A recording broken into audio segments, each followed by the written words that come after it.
we go. Okay, so hopefully you watched the videos that I linked on Merge and Quicksort. And the idea today is just to maybe do another example live so that you can ask questions if you still have some. And then basically clarify anything that might still not be clear between Quick and Merge sort. It's unfortunate that, the timing, because I would have rather had that happen with like selection sort and insertion sort than Quick and Merge, because Quick and Merge are the harder ones per se. So we'll see what happens when the test comes. So the test is going to be happening a week from today, I think. Yeah, a week from today is the test. And so we don't really have much time to review. I guess today is a good, we could do a little bit of today a review, but we can't really dedicate time to review. So, but today is the sorting is the last material that'll be there. So when I start talking about trees next week, that's not going to be on a test. So the second worksheet is out, and I think it's, yeah, I gotta remember when that's due, because I don't remember actually when I put that. So October 3rd. So it's due October 3rd. So you got a couple of days to do it. Ignore all the stuff about it being a quiz and whatnot. I used to be when we were in person. That was just a homework assignment. But like I said, that's your study guide for the test. The two worksheets are your study guides for the test, because the questions are going to be well, I wouldn't say identical. Well, some of them are identical. Like I said, like the first question of the first worksheet with the the n squared and cube and whatnot, that's going to be identical, except just different numbers, guaranteed. But like some of them, of course, are not going to be the same. But you definitely have to fill out a chart, probably similar to the one in the second worksheet. And you'll have a question pretty much like questions 4 and 5 in the worksheet, where you have numbers that you got to sort, you got to show how you sort them, and then do quick and merge sort. So yeah, those I also guarantee you will be practically identical. So definitely use that as your study guide.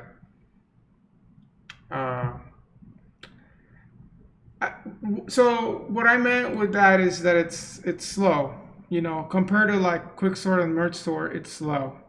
In fact, it's probably the slowest of all of them. In fact, I would even argue that it might be even slower than Bubble Sort.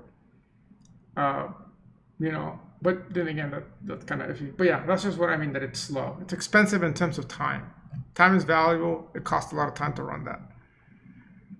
But anyways, so make sure that you all, this is Tripio. Oh, it's a Tripio. Make sure you all do those worksheets and to understand them. If you're still stuck on them after their due date, make sure you meet up with the TA so they can go over the solution with you. The TA doesn't have like a solution sheet, but I'm pretty sure he could solve it so that you guys are like really, really clear on that. Because like I said, the test is going to basically be these kind of worksheets. Of course, there's more questions, but they'll be like that, okay? And that's why I like the worksheets that I left them before I made them quizzes in class, because that really put you in a test-taking mindset scenario where you're like kind of on the spot per se. And so it was really good practice for the test. But now, since the tests are at home, then I guess it makes sense for it to be homework anyways. And you definitely want to have those as a reference when you're doing the test as well. Okay? So also the whole process of like filling the worksheets and uploading it or whatever, you want to clean that up so that when you do take the test, you can do that. And for that, there is something called the midterm exam tech test under week 6. It's a fake test, but what it does is I'm trying to open the questions. Oh no, it's kind of real. I mean, those questions are sort of real, but they won't make sense to you because we haven't talked about that stuff. So yeah, that stuff will not make sense. But it will later on in the semester. But the idea is that you can practice what taking a test is like on Canvas. But I'm pretty sure by now, 1 year into the whole remote learning, I think more than a year now, you all have taken tests online. That was more for when we first went online, we wanted to make sure that people were able to transfer. So yeah, is there an answer key? There isn't an answer key. I just kind of assumed that the TA can kind of solve it. But if you still have questions on one of them, then check with the TA, and I'm pretty sure he can solve it on the spot. You know, I mean, if there's a particular thing that you get stuck on, you can ask me at the end of next class, and I can just share that. But I mean, the only one I can think of that you might have issues is like that first one. But yeah, you should just, or I mean, you can talk amongst yourself in the Discord and share the answer now that the due date has passed. Like, so yeah, you can also do that and get some answers that way. Because I don't have like an actual answer sheet to share with you because I've never made one. It's like, you know, I don't even make well, I used to make answer keys for actual exams and paper, but when we weren't remote, I stopped doing that. So I don't even have answer keys to exams anymore. It's just kind of, you know, yeah, it's not that hard once you've done it a lot of times. You don't even have an answer sheet next to you. But okay, so yeah, so there's a tech test. So make sure you all do that tech test. Just to practice like the whole uploading process, because as you can see, while we haven't done a lot of drawing yet, there's still a lot of handwork that you have to do. Although I do remember for the sorting, one of the students did a spreadsheet on Excel, which turned out to be very useful. So when you're showing your sorting, you want to show the numbers and see what gets swapped, right? And so one way to do that is just to copy and paste the entire list like 50 times. Well, not immediately, but like you copy it once, do the swap, then just copy that entire row again in Excel, and you can do that really fast by just dragging that, and then do the swap, and then you can very quickly make this entire like path of how things get sorted, and then you just, you know, don't upload like an XLS worksheet because like I don't know if the TA has Excel, but you know you can make a PDF out of that or take a screenshot. No, it's not graded. It's strictly for your own practice. So it's not a study. It's not a practice test because like the questions are not from. They're actually from later in the semester. They're from, I think, from test 2, but they're just there as an example of the format of the question. So like whether it's a file upload or a data entry question or a I don't know what the third one is. I forgot. But yeah, so ignore the question content itself for the tech test. Just practice the upload process in case you have a system that you want to follow, like a pipeline. You know, if you have an app on your phone, if you're gonna have a process where you're gonna take a picture, then send it to your computer, then upload it, you want to clean up that process and actually test it before the test. So that's what the tech test is for. It's so that you can make sure that your system of getting the answers on time up there works. No. There's no coding on the test. It's all going to be pictures and drawings and stuff, I think. I mean, yeah, I don't recall. I mean, actually, I lie. There is a little coding because, like, you're going to get probably questions like the ones from the first worksheet, the second homework assignment. Remember the one where you have a piece of code and you have to analyze the time complexity of that code? Those questions you'll see. So there will be code in the test per se, because you'll see code and you have to analyze its time complexity, but you're not going to be coding yourself. Like, I'm not going to ask you to write the algorithm for Quicksort. You can if you write some snippets as part of your explanation, but you're not required to. You can explain it verbally or drawing pictures and arrows and diagrams. So there's no real coding in the test. So yeah, okay. So, off the bat, which algorithm would you like me to start with? Is there a particular question on it otherwise I'll just do 2 examples, one of each, and we'll, after that, I'll ask for questions and we'll call it a day, basically. So, yeah, just let me know. Otherwise, I'll just go merge first. So, okay. So, I have an example of Mergesort, but I think this is the one from the video, so I don't want to do the same example. I mean, I taught the class like 2 times online, so I don't know if this is the same one. So maybe I'll paste it here anyways, just to show you something really fast about this. I think this is the example from the video you guys watched, but this is an example of how you would actually do this in a test. This is fine. This is good enough for the test. You can write pseudocode, but that's going to take you a long time to do that for the Mergesort algorithm. I mean, yeah, I would not recommend you write pseudocode on a test. This is much easier. Are those random numbers? Okay, we'll do those numbers. Wait, make sure that's not the ones in the worksheet though. Don't bait me into doing the worksheet solution. Okay, we'll do those numbers. But very fast, this is kind of what I would expect for the test. I think this is the one from that last video. But yeah, just so you're aware of like what is fine for the test, okay? So, all right, I'm pressing F to doubt, and I'm gonna open up the worksheet because I want to check that. But yeah, so basically, you know, that's good enough for the test. But yeah, the worksheet has like a million different numbers, so it's definitely not the worksheet. I mean, it's like there's like, I forgot about that. I was actually going to reduce the number of numbers in the worksheet because it's a lot. So like it's a lot of writing, but I forgot to do that because booster shot. So I'm sorry that your worksheet is going to be like massive diagram for this. So yeah, you know, sad. I could say like, oh, you know, just ignore the last 5 numbers now, but some people may have already done it, so it's unfair to them. So yeah, but hey, it's more practice.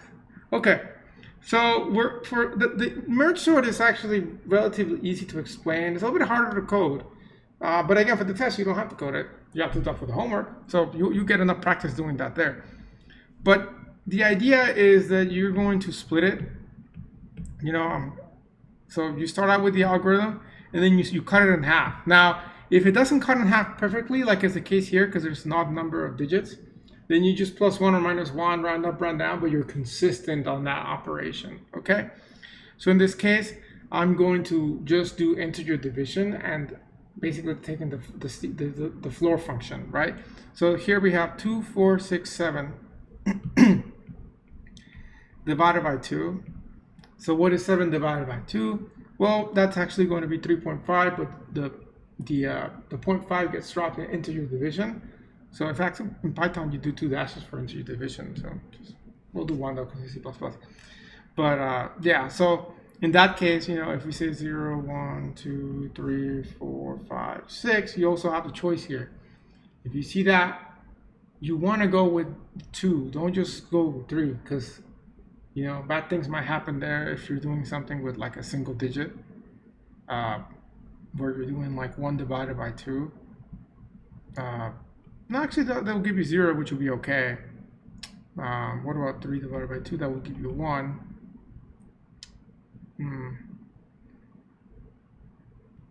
I guess actually both ways could work. So yeah, so either way it could work. You could take that number as the index itself, or you could take that as the digit that you want.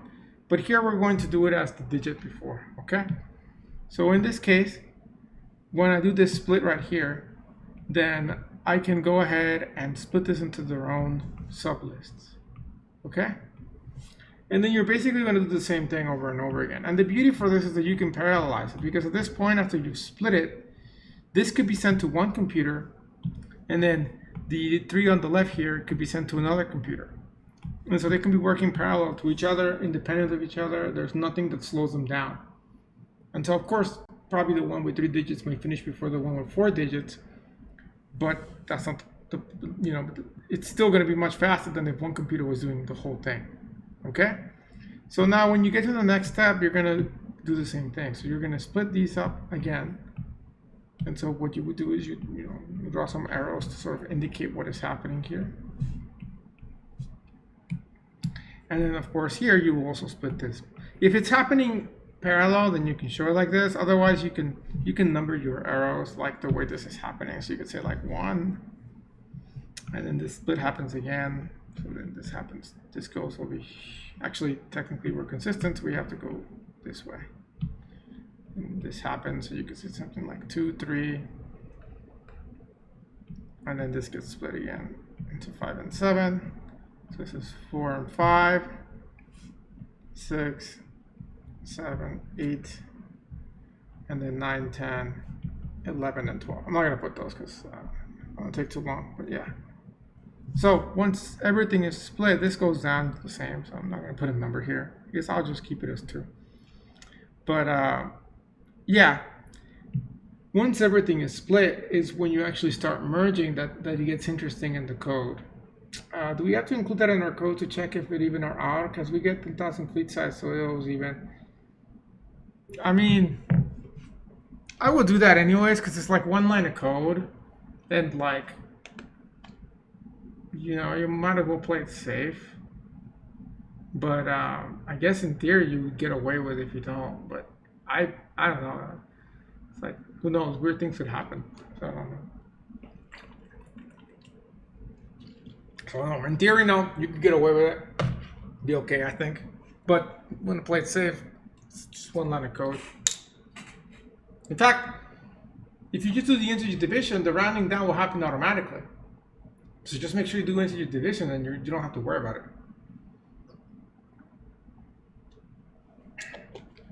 So you're probably already kind of doing it accidentally, so you should be okay regardless. Anyways, for the merging back, you start with the sub pieces. So, technically speaking, with the numbering here, I split everything together at the same time. But another way that I could have done this is you split and merge on branches. Like once you finish splitting, you remerge as you go back. So if that's the case, then let me actually delete these numbers so I can show you how that would go. Let me redraw those arrows because I don't like how they look either.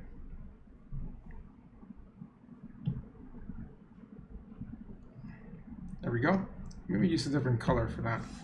So when you remerge,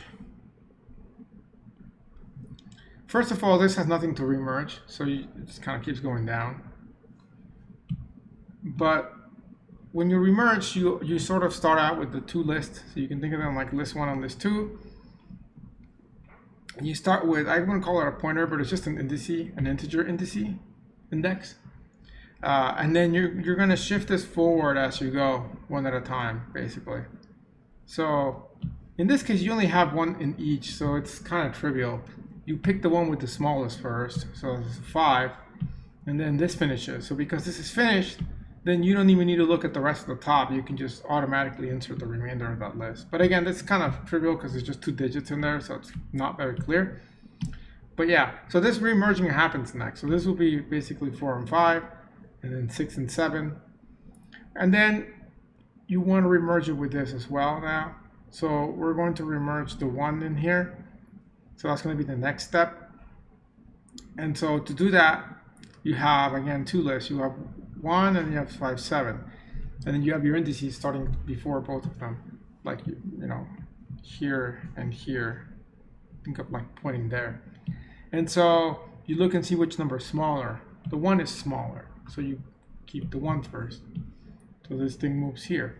Because when you reach the end of this list, then whatever remains in the bottom one must be greater than that. And it's already sorted because these sublists are sorted already as you're merging back. So then you can just basically dump it in and you're good to go. Okay, again, it's more clear once we get to bigger size what's happening here. But then again, of course, you'll watch the videos and know what's happening as well. So yeah. But yeah, so now we got the 1, 5, and 7. And now we want to merge with the right side, but we can't because that hasn't been even split yet.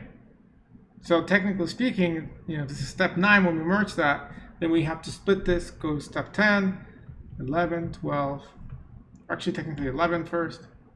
Yeah. And then split that again into 12 and 13.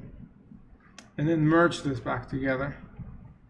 So again, 6, 8, that's easy to merge, so I'm not going to explain that again. And then you want to merge it with this side, with these two, but that hasn't been split here, so just split them, merging them again, but they're duplicates, so that's not really exciting either. Where it gets exciting is here, where we want to merge these two, the 6, 8, and the 2, 2.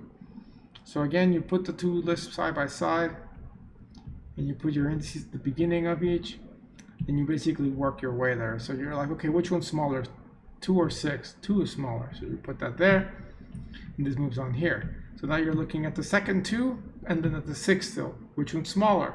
The second 2 is still smaller than 6, so you put the 2 there. At this point, you finish this list, which means that there's nothing else here, so therefore whatever remains of the top list can just automatically be appended to that. And there you go. And finally, we have the final merge. This one's going to be the one that's interesting. So we got 1, 5, 7, and then we got 2, 2, 6, 8. And again, we start with our pointers pointing at the beginning of them, and we pick the smallest of the two. So we're looking at the 1 and the 2. Which one's smaller? 1 is smallest. Of course, I'm doing ascending order, but if you were doing descending order, you would pick the biggest one. So the 1 is smallest, so therefore this moves by 1. So now we're looking at the 5 and the 2. Which one's smaller? The 2 is smaller, so we add the 2 to the list and we move this forward. Okay, now we are looking at the 5 still, but now we're looking at this 2. Which one's smaller? 2 is smallest, so we append that to the list. Move that so we have some space here. Okay, and then now we're looking at the 7, or sorry, at the 5 still, and then the 2 here, because this moves 1 forward. Sorry, I said 2, 6, the 5 and the 6. So now we're looking at 5 and 6. The 5 is smallest, so we pick that one. And now we shift this forward 1. Okay, so now we are looking at the 7 and still the 6. We only shift one at a time. The one that we pick is the one we shift. So that both arrows never move simultaneously. Okay, 6 is smaller than 7, so we pick the 6. This moves here. So finally, we are looking at the 7 and the 8. In this case, the 7 is smaller, so we pick the 7. And so now we move to the end of this list. There's nothing left of this list, which means that whatever remains of the bottom list is what we just need to append. So we just append it here, like that. Okay? If there was 20 different digits here, we would just append them all. Because remember, these sublists are already sorted. So we know that everything here has to be greater than this number, so we just throw it in. And if we already finished this, then they all have to go after. So, yeah. Okay? That's Mergesort. Do we have to include? Oh, wait, that's the question already. So yeah, that's all there is to it. There's no big magic. You just convert this into code, and you're good to go for like the assignment, and then for the test, you just do what I did. Okay. Moving on into Quicksort now. Let's do the same list with Quicksort.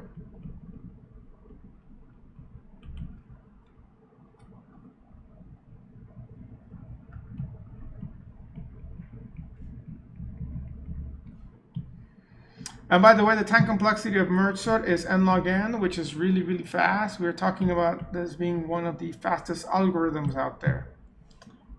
In fact, I would say it's probably the fastest just because it makes it easiest to parallelize. So you can take advantage of that in addition to being fast already, which makes it a very preferable algorithm for like real world usage. In fact, there is an algorithm known as Timsort, which is a combination of Mergesort, and then for the small list, I believe they use selection sort or insertion sort. I think it's insertion sort. And that's the one that, like, when you call the sort function in Python and Java, that's the algorithm they're calling, actually. Oh, you want me to use those numbers instead? I can. Okay, I'll use those numbers instead. Where are these numbers coming from?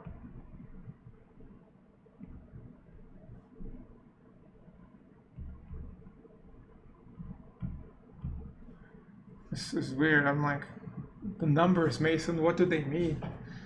Okay. All right. So, Quicksort. Okay. This one's going to take a little bit remember from my mind. So there's two methods. There's Horst's and Lomuto's method. And I'm familiar with Horst's method more. Lomuto's, I believe, the one that I have that YouTube video link on Canvas that's like 3 minutes long with the cups. This is the most efficient method of Quicksort. The other one is actually less efficient. So that's why I teach this one too, because I mean, you might as well learn the best method if you're going to learn Quicksort. So the idea with Quicksort is you have a pivot and you have a high and a low. Again, they're indices, but I call them pointers. You have a high and a low pointer, and you have your pivot. And what you're trying to do is you're going to take that data, so you're taking your current array, and you're going to split it into two subarrays. So kind of like in Quicksort, where you're splitting the list at the beginning into two, you're sort of doing that in Quicksort, but with a different purpose. What you want to do is you're picking a number at random, which is going to be your pivot, and that number should in the best case scenario, actually be the number that would be in the middle of your sorted list. So not your, what would that be? Your mode? Or your, no, that would be like your median, I think. I don't know, I forgot the math terminology. But it will be the number that will be right in the middle. So if you have 20 numbers in your list, I don't care what the numbers are. Once you sort them, you got the sorted 20 numbers.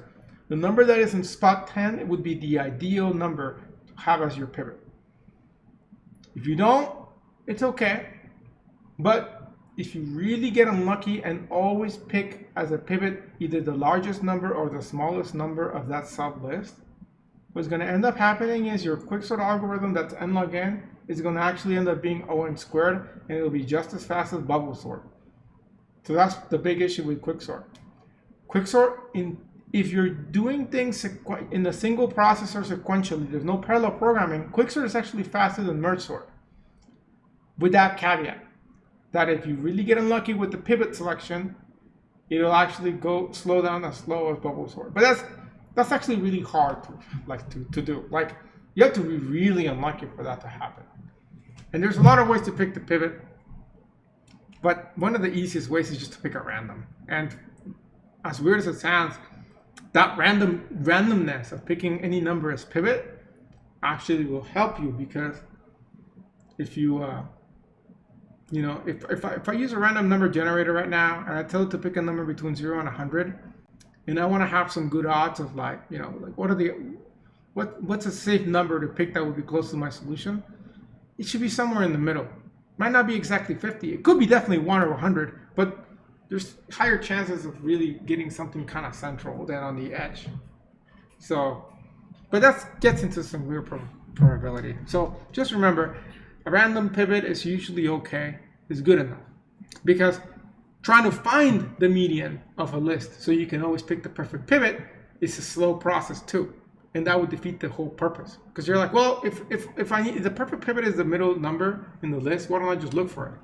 Because that looking for it part is actually going to cost you time, and it's going to make your algorithm n squared. So it defeats the purpose. So it's, you have to pick a good pivot, but you can't spend too long picking it. So random. So for now, what I usually do is I just pick the last digit of the list as a pivot. And yeah, so in this case, that's actually one of the worst case scenarios, but it's okay. So this is my pivot. Okay, and let me graph the indexing of this.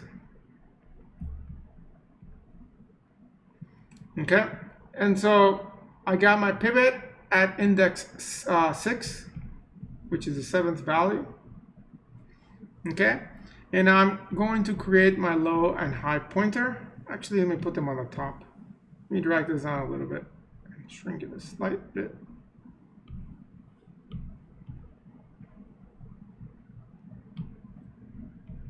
My 2 pointers are called low and high, but you can call them whatever you want in theory. But I mean, for the test, I would just pick something like this, because the TA has to look through 100 of these, and if you call them different names each time, he's going to get confused and make a mistake. So don't do that. Be nice to your TA. So yep, we are going to just basically say, okay, the low has the index 0 and the high has the last index minus 1. If you decide to pick anything else as your pivot, so like let's say I wanted to pick always the middle value, the middle index. It may not necessarily be the middle value in the sorted list, but you're like, oh, to be safe. That's fine. Just make sure that at the beginning of this pass, of the quicksort algorithm, that you swap that value with the last value of the list. So swap 4 and 1, and then bam, you're good to go. By doing that, you don't have to change the code or the algorithm's order. Okay, so just whatever digit you pick as your pivot, make sure you swap it to the end of the list. Okay, so that it's always in the last spot like this. So okay, so now again the idea is that we are going to take all of the we're gonna walk through the entire list. So the low is gonna go, actually I guess the low is gonna go this way, and the high is gonna go this way. We want those two to basically touch each other. When they touch each other, meaning they are both at the same spot, that means that we have looked at the entire list. Whether it's the low going all the way, or the high going all the way, or what's most likely going to happen is they're going to work all the way to the middle. Once this is done, you have essentially split the list into two sublists. One of them with digits smaller than the pivot, and one of them with digits larger than the pivot. And you want to do this because eventually when those sublists become only size of 1, you will basically be done. Okay? So let's go ahead and do that. Okay, so at first we are going to start, and then for that one I do have the pseudocode because that one is useful. And I believe I showed it in the recorded videos, but let's just kind of put it here to the side as a quick refresher. Which is basically going to do what I just explained, but you know, it's easier to see it in writing. So here we go.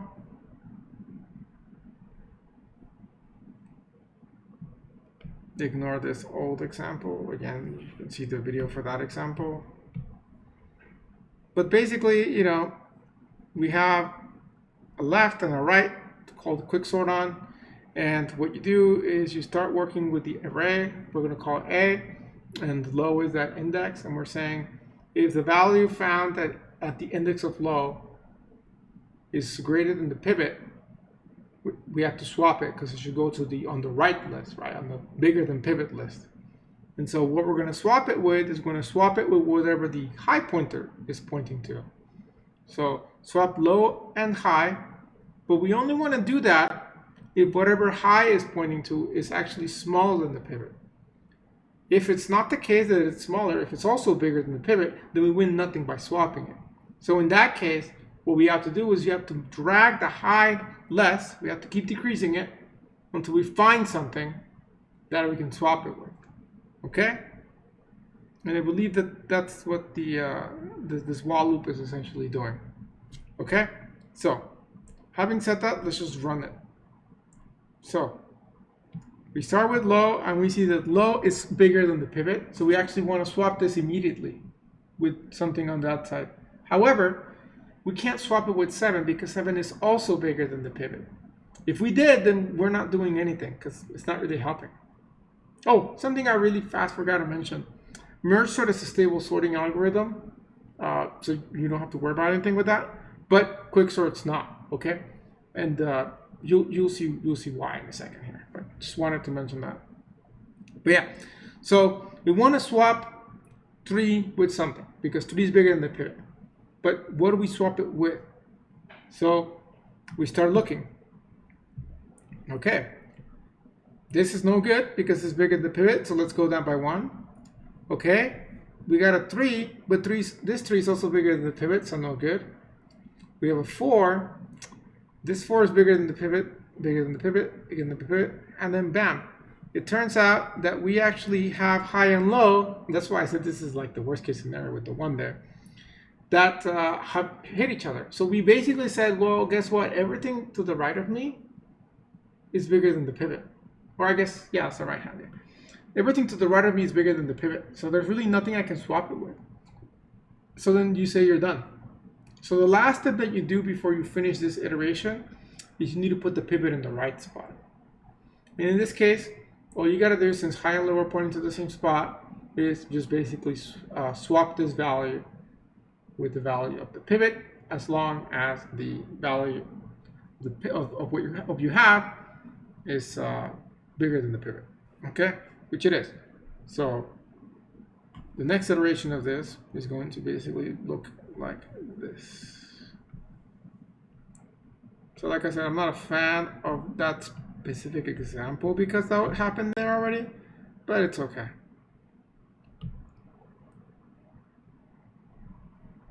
Okay, so what's going to happen is we're going to take this 1 and this 3, and you're going to swap them. Okay? So now we're going to send these 2 sublists to be done the same process again. So what I'm talking about is this is a sublist and this is another sublist. Okay? Of course, because the sublist on the left is only containing one element, then we can already assume that that single element is sorted in the right spot, because it's impossible for it not to be. A list of one element is always considered to be sorted. So yeah, that's a nice thing. So, we don't really have to do anything there. However, the right side does contain more than one element. It still contains 6 things in it. So we're going to do basically the same thing again.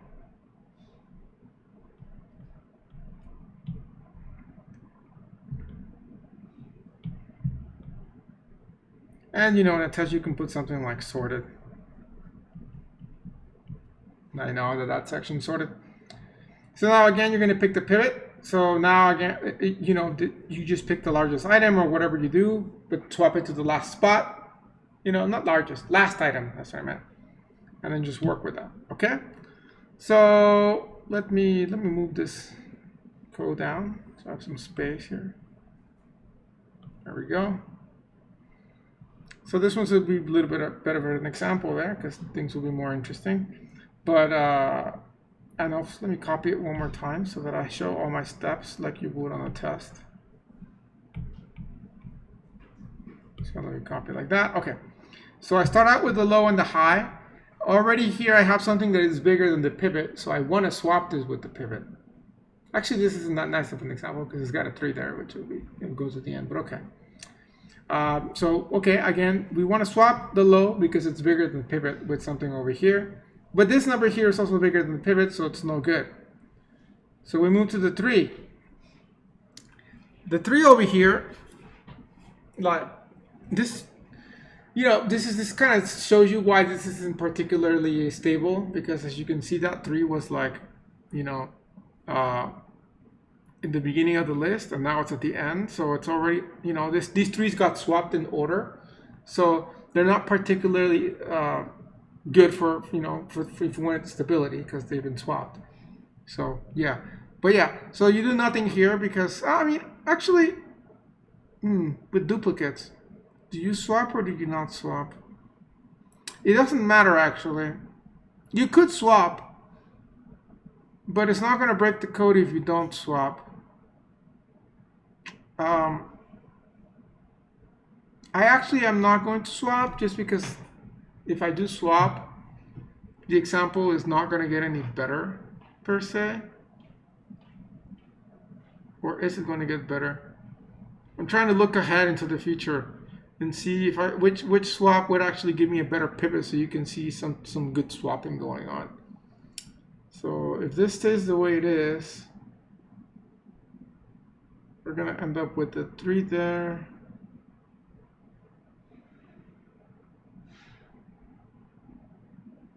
Yeah, we won't swap. Okay? But yeah, so you keep going, keep going, keep going, and eventually again, higher and lower pointing to the same thing. So this is like a worst case scenario, basically again. So the 9 and the 3 swap. It's fine. It is what it is. Again, now we have 2 sublists. This is a list, and then this is a list.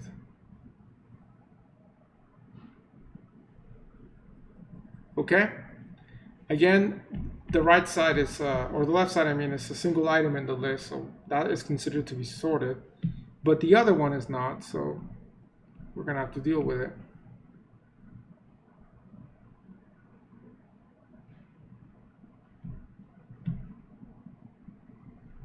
Okay, so we have the high and the low.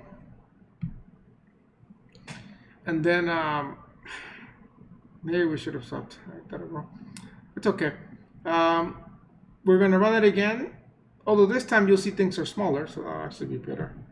So in this case, I'm just going to keep going. So the low is smaller than the pivot, so it's in the good spot. So then actually move this one. So this time this is actually moving, so that's nice for a change. This is still smaller than the pivot, smaller than the pivot. And then bam, this hits, and it is also smaller than the pivot. So here's another scenario. You don't want to swap. If you swap the pivot with this number, you're going to be in trouble. So you don't want to do that. You definitely don't want to do that. So because the number is smaller, then there's no swap. you simply say this stays in this spot. And so now you end up with two lists. That list and that list. However, the 9 is again a single item, so there isn't really much to do there.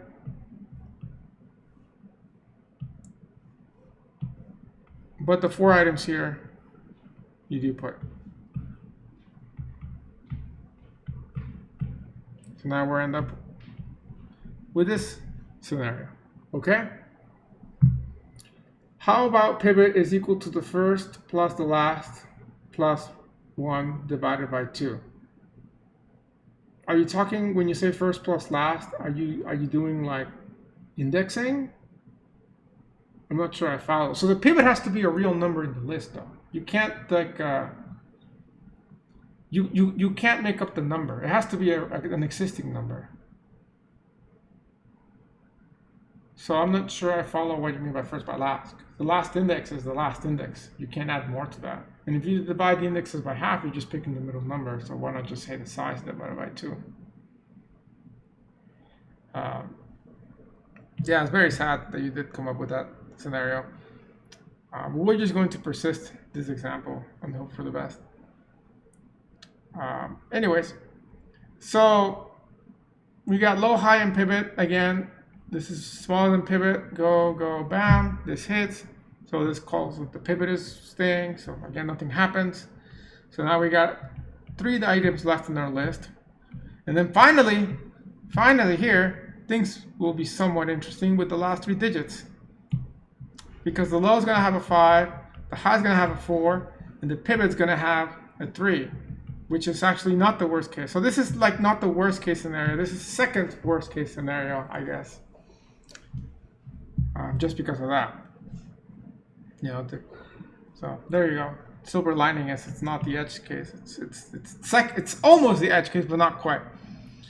Okay, so here's something interesting because we have a 5, which is greater than the pivot, and a 4, which is wait, maybe I stand corrected actually. Hold on, we'll see.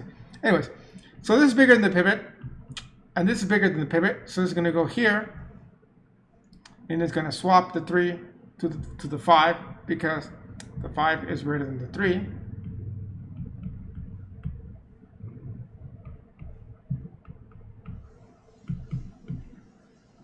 Like that. And we're not technically done yet because this list still contains more than 2 digits. However, you know, you can write some code that tells if there's 2 digits, and you just, you know, see which one is greater than the other one. If not, in theory, what would happen is when you generate the code, the 4 is the pivot, but because you have nothing to put the high on, you can't put the high touching the pivot. That would break your code. You end up with high and low being in the same spot. So then, like, as soon as your loop starts, high and low is the same. You hit that if statement, you're done. Okay? So regardless of how you code this, it should not break. Just be careful not to assign this to be the pivot. Otherwise, you might loop forever, and then bad things will happen.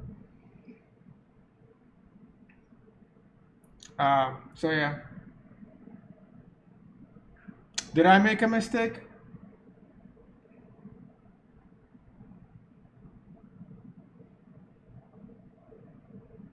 Wouldn't it be 4 and 5? Oh, I see what you're saying.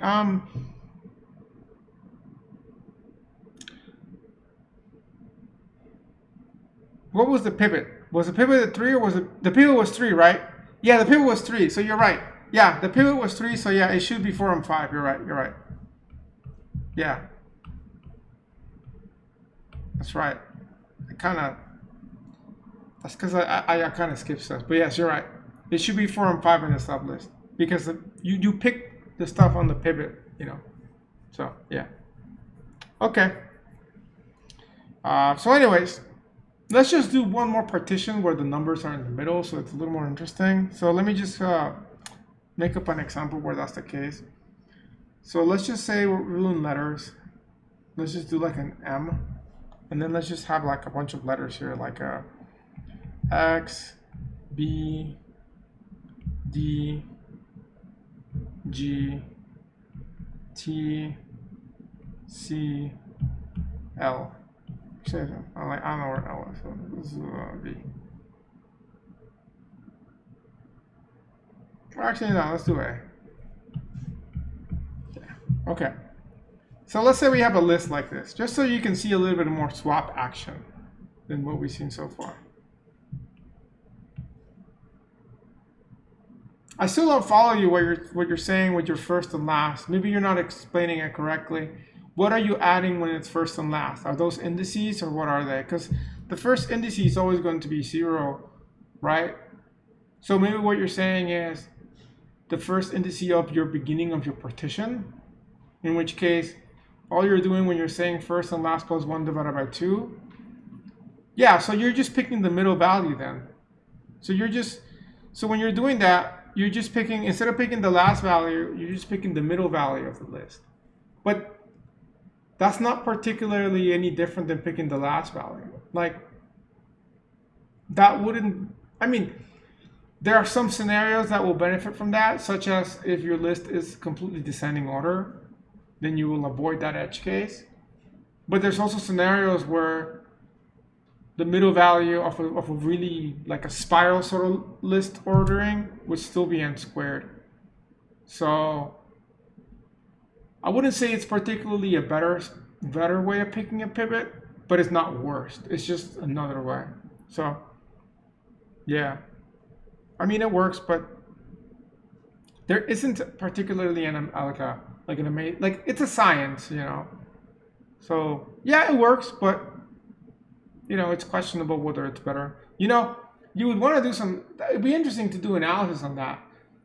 I don't remember if I put that in the write-up, but try different pivots and just run your code multiple times because of the RNG and take an average of all of that and see if you find one pivot that is like consistently better.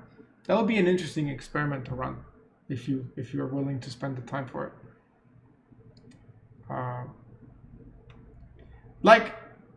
I mean, we know what the ideal pivot is, right? We want that middle value, but it's just really hard to figure it out.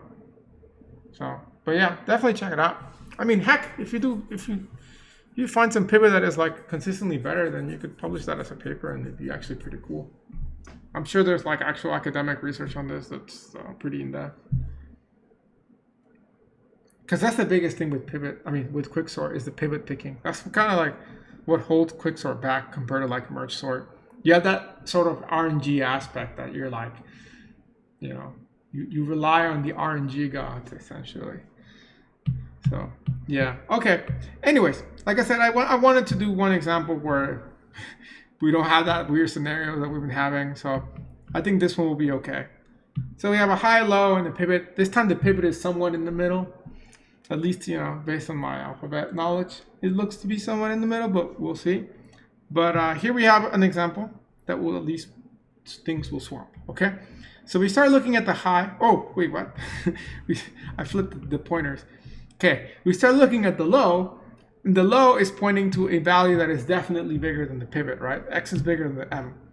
So we forget about that for a minute. You sort of flag that as like something we want to swap. And then we start looking at the high.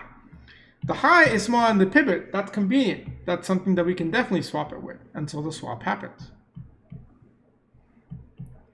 When the swap happens, you want to make sure that you advance your pointers so that you don't like keep swapping things like the wrong way and whatnot. Okay? So advance your low by 1 because you have already swapped it with something that you wanted. Okay? You should also, in theory, advance also the high because whatever you put here must have been bigger than the pivot. So there's no need to compare it anymore. So to be most efficient, you want to move that as well. Okay? So now we got B and C. But we're only looking first at the low. Forget about the high. We're back to low only. B is small in the pivot, so that's okay. We just keep going. D is small in the pivot, so that's okay. Just keep going. G is small in the pivot, so we keep going, but we hit T. T is not small in the pivot, so now we have to look at H. So over at H, we have something that is small in the pivot, fortunately, so we swap it. If we had there like a V, then we wouldn't swap it, and in that case, this would go here, and then we would be done with that. But this is swappable, so we are going to swap it. Here's another thing that you might mess up. That's why I wanted to do this.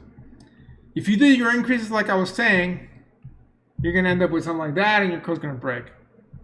So when you increase one at a time, if you do this, before you even decrease this, you're like, oh, these two are the same. So now I stop. Like, do not keep going. Otherwise, things will break.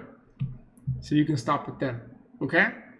So just increase the low first. Check if they're pointing to the same thing. If they're not, then you can decrease the high by one. But if they are pointing to the same thing, then stop there. Okay? Because you want it to point to the T, not the C. Because the T is the one that you're going to want to swap over with the pivot. Because the T is greater than the pivot. If you don't, if you had the C instead of the T, then you wouldn't swap it, and then the pivot is going to be in the wrong spot. And by the way, something that might not be obvious, but I want to make sure it's obvious after I say it, is that when you finish an iteration of Quicksort, even in the worst case scenario, at least one item is going to be in the right spot. And that one item is going to always be the pivot. So every iteration of Quicksort, at the very least, the pivot is in the right spot. You know, we have our two sublists. We have this, and we have this. So we don't need to worry about touching the pivot anymore, because that's in the right spot. So in theory, when we go and process this, like, you don't even need to feed the pivot as either of the two lists. In fact, you really shouldn't, actually. Otherwise, it could go on forever. Which is something I didn't quite mention up here. So I'm glad I brought it up. But yeah, so other things might be in the right spot. As you can see, pretty much that's all in the right spot. But that's not guaranteed. But the pivot is guaranteed to be in the right spot. So anyways, you know, just to finish this example, this is obvious what, you know, T and X are going to swap. And you're going to end up with that. This one is a little bit more interesting. So let's just do that one really fast. So C becomes a pivot. Time is, by the way. Okay, we're still on time. And so now, if we run this, you know, we got A, B, all the way to D. D is going to be larger than the pivot, so we want to swap it with something. But the G is larger than the pivot too. So this goes down by 1. They're both pointing to the same spot. That means we're done, but D is bigger than the pivot, so you're going to swap this with the pivot.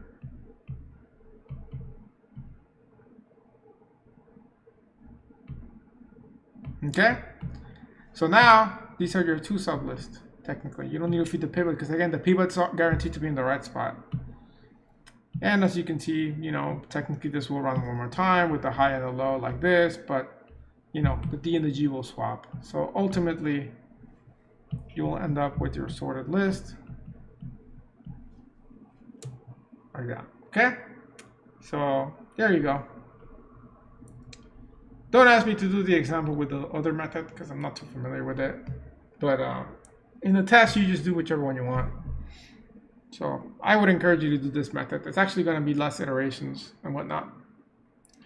So the last thing I want to mention is the pros and cons between Quicksort and Mergesort. And for that, there is a page that I want to share with you. I believe actually it's on Canvas already. So let me actually just find the page. Quicksort versus Mergesort. It's a Canvas page. However, that came from Geeks for Geeks. So let me just link the Geeks for Geeks one. And if you go down to the bottom of that, well, not the bottom, but like halfway down the page, there is a chart between Quicksort and Mergesort.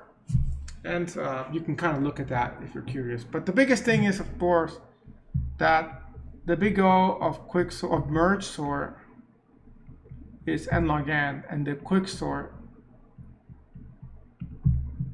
is n squared. So again, if you're just looking at that, you should automatically be like, well, this is faster. And I mean, you're not wrong per se, but you know, this is the one algorithm of the entire semester where, like, I always go with this mentality, like, I want to know what the worst case scenario is, and I want to use that as my basis to guarantee that I'm not going to end up in a situation where I hit that and I didn't plan for it. And so that's how most algorithms you kind of handle. You look at the big O for the algorithm. And that's how you decide whether you use it or not. And that's how we do the whole semester. But Quicksort's the one exception to that. Because Quicksort, yes, has an n squared, but on average is going to be faster than Mergesort, at least in a sequential machine. So, before the parallel world kind of picked up on the last few decades, I guess at this point, since early 2000s was kind of when it really got hot with parallel programming.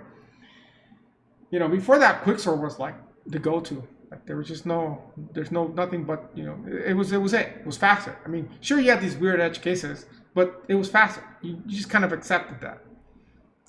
With parallel programming and everything, it's totally changed. Quicksort's no longer competitive in that world because it's very hard to parallelize that kind of thing.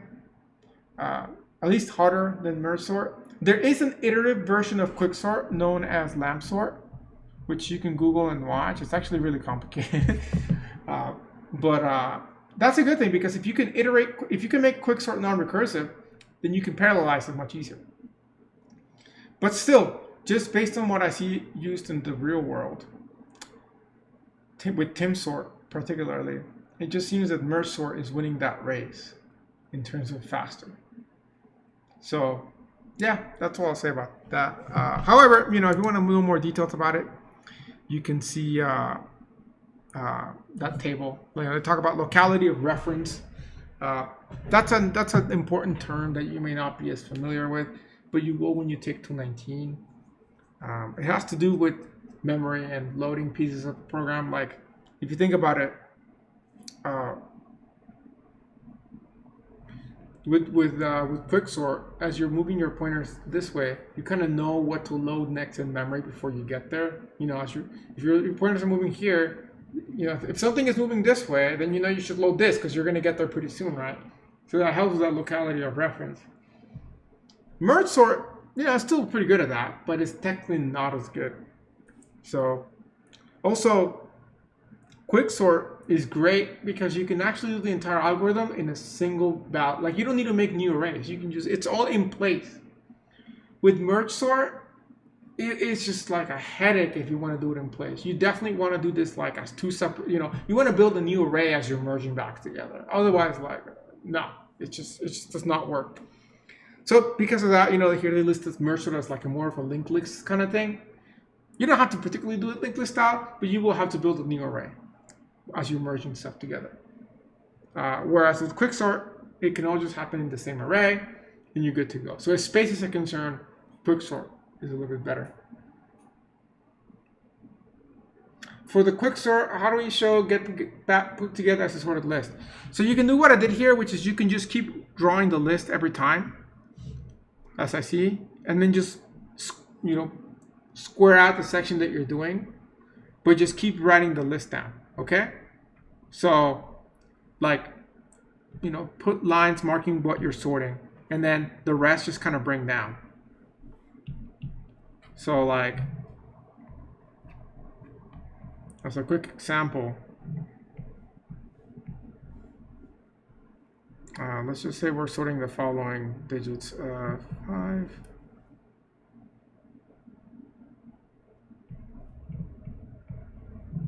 Okay, something like that. So, when you do this and you do your partition and whatnot, you will see that the 6 and the 5 are going to swap, right? So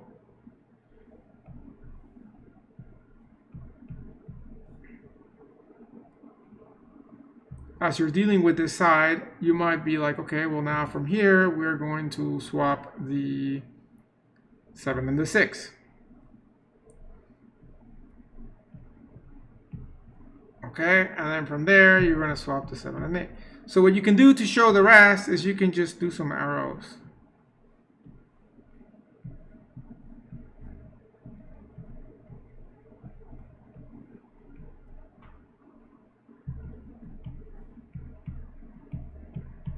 Like that. And that would be the best way to show you how you put back the list. Or like I said, some people do the Excel thing, so they can just copy and paste the remainder of the list in the same spot. You know, so they would literally put in like 1, 2, 3 here, and then again and again. So you could do it that way too with Excel. Just copy and paste. Or if you have a tablet like I do, then you could just copy and paste it too. But yeah, you could. The lines works too. Just keep things aligned so that it's easy to see. And then for Mergesort, you know, you put your arrows as well.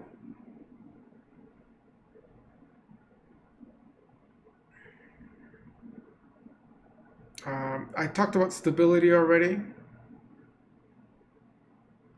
That's pretty much all I want to talk about.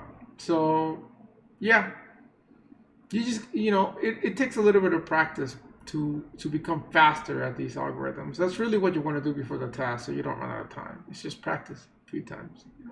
You might understand it the first time, but if you don't practice, you're going to be really slow doing this, and it's going to penalize you with the test, with the time.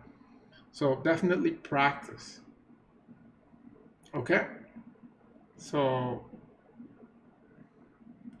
what makes Quicksort unstable? Well, look at the example I did with the 3. Right here. When we started with the 3, 9, 5, 4, 3, 7, this right here came before this one, right? However, when we did that initial iteration, the 3 there, you know, that's smaller than the pivot. And so eventually what ended up happening was the high and low are both pointing at the 3. And so the 3 and the 1 swapped, right? So we ended up with this list here. So you can see how this 3 ended up over here. But look, this 3 was after this 3, right? So for an algorithm to be stable, duplicates cannot get swapped in order. Here, this 3, which was before this 3, ended up after this 3, as you can see here. So because this 3 is now after this, it means that this is not a stable sorting algorithm because the duplicates got swapped. Okay? So sure, after this, you know, in this specific scenario, this actually got moved back and whatnot, but it may not always get moved back. So the moral of the story is that it's unstable because of that. And there's not really a clean way of sort of avoiding that. So, yeah. Any other questions? I mean, we still got 10 minutes, so this is your chance. Sure. Okay. Like I said, I don't want to start trees today because trees is going to be its own lecture. What happens in Quicksort when the low is higher than the pivot and the high is lower, but there are elements? What happens when the low is higher than the pivot and the high is lower? Well, you want to swap it in that. That's like perfect. So like, okay, so let's say you have like a 1, and then you have what? It doesn't matter what is here. And then you have like a 5. Actually, technically speaking, you said you want the other way around. So let's have like a 5. Let's have like a 2 there. And then your pivot is 3. Okay? So the low is higher than the pivot, and the high is lower than the pivot, like you said, right? So this is just the clean and perfect scenario because all you got to do is swap the high and the low.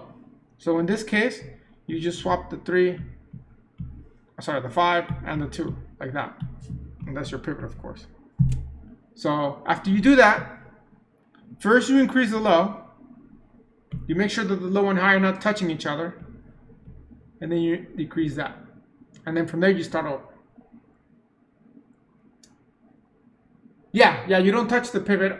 You only go in to touch the pivot once low and high are pointing to each other. So when eventually low and high are like this, then you are going to swap the pivot. So when you have a situation like this, I don't even want to put a number there. Let's just put a variable. So let's just say alpha, okay? So we have alpha here. So, you know, we're going to swap alpha with pivot if and only if alpha is greater than the pivot. Okay? So if alpha is less than the pivot, you won't swap it. If it's greater than, you swap it. But yeah, that's what you do. So, yep.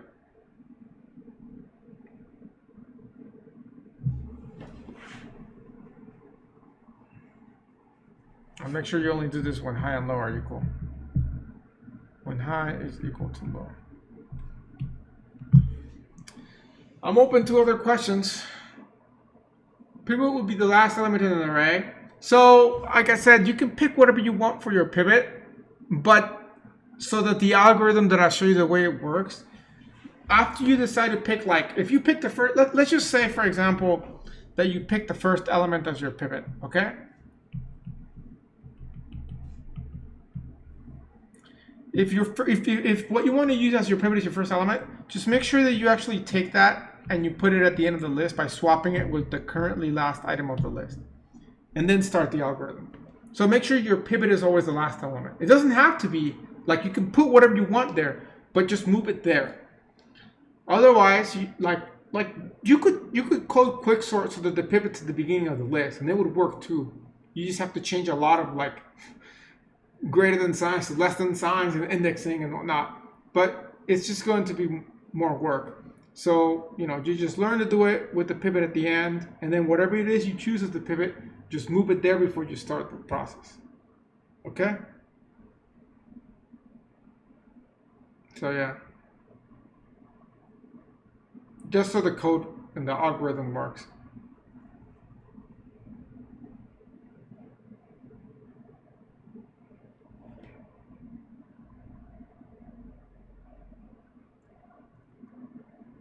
What else? Like I said, I mean, I'm open to more questions.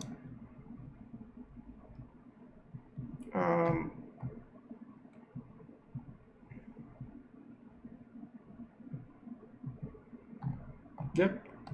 I'm just looking to make sure. I mean, this is pretty much it for the first test as well. Yep, this is it. Yeah, I was literally going to say that. Yeah. So this is the last thing that's going to be in a test, Quicksort. You will not see anything that will be covered on Monday's class. Yes, all the sorting algorithms will be on a test. And you will probably, like, in the past, what I've done is I listed a bunch of numbers and I said, like, sort this with all the algorithms. And then you just show every one of them. So I'll give you like 5 numbers or 10 numbers and be like, sort these numbers. And then, with all the algorithms. Although sometimes what I'll do is, like, for Quicksort, I will give a different set of numbers that I know, because I want to make sure like what happened today doesn't happen in the test. Like, I want to see some action. I want to see some swapping, right? So if I pick like the worst case scenario for Quicksort, I don't see action. Nope, there is no review on Monday. So this is the review right now, kind of. Monday we gotta start trees. So, yeah. And remember, your worksheets are your study guide. So definitely make sure you understand them and you feel comfortable doing those questions. And also the second assignment as well, the one with the analyzing the code. You also want to make sure you can analyze code. So between that and the 2 worksheets, because I mean, yes, coding is good for you and the assignments are good because they actually make you understand the algorithms better. But it just would not be enough time if I said, like, yo, go code Quicksort on the test. This doesn't work. Not even when we have like final with 3 hours. It's just, no, it's too much. Plus, I mean, if you the idea is that you get to the point where you can code whatever you want as long as you understand it. So you have an idea, you have a series of steps to achieve something. Converting that idea into code at this point should be trivial. The hard part's coming up with the idea. So, and if it's not, it should be after you practice more with coding. All right, then. Well, if nobody has any more questions, then I guess we will call it a day.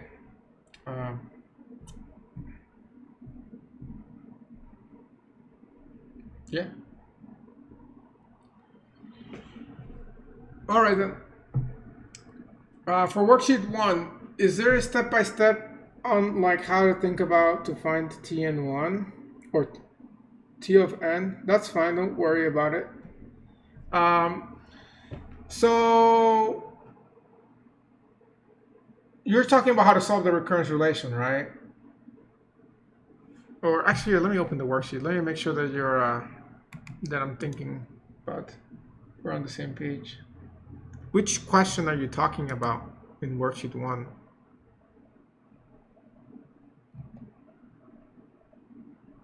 Question 4, maybe? How to get the equation?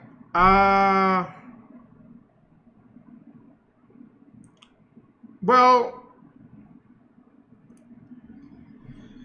there isn't like one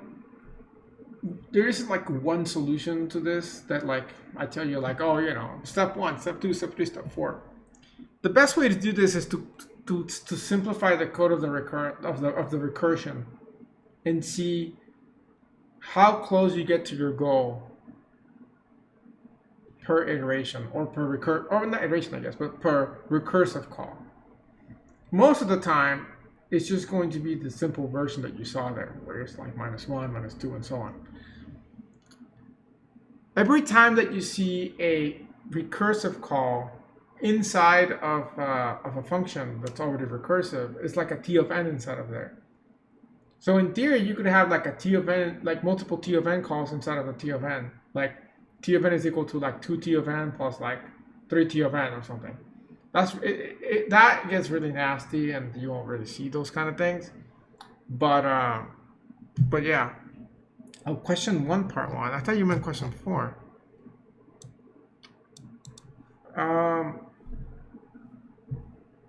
Question 1 is just the order the asymptotic complexity by growth rate. Oh, so here we're talking about question 4. Okay. Yeah, so if you see in the code, there's only one recursive call, which is the last line that says return binary search. Actually, no, I lied. There's technically 2 of them. There's a if statement that says return binary search, and then there is that it? However, even though there's 2 of them, there's an if statement. So you never get a situation where both are called. Because there's only one being called at a time, that's why you only see 1 T of n. If you saw 2 calls, like next to each other, then you would, and like they were always called for sure, then you would have to have 2 T of n's in there. Okay? Are we going to get the feedback of assignment and worksheet? The TA should have given you the feedback yet. Let me check. Maybe he like doesn't know how to publish grades and he just posted the grades and never published them.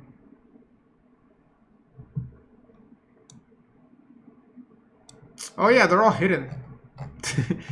Let me publish them. I think he doesn't know how to publish them. Post grades. Everyone.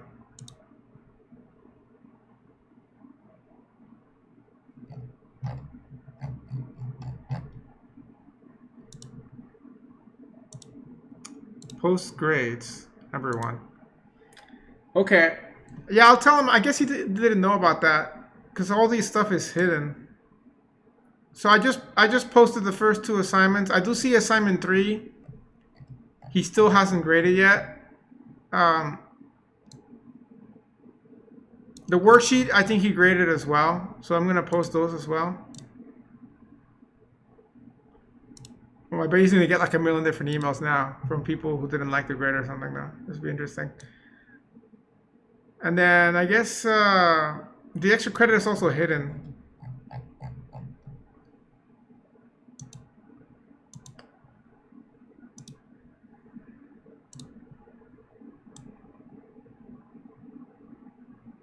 Okay, I think I posted everything that he graded.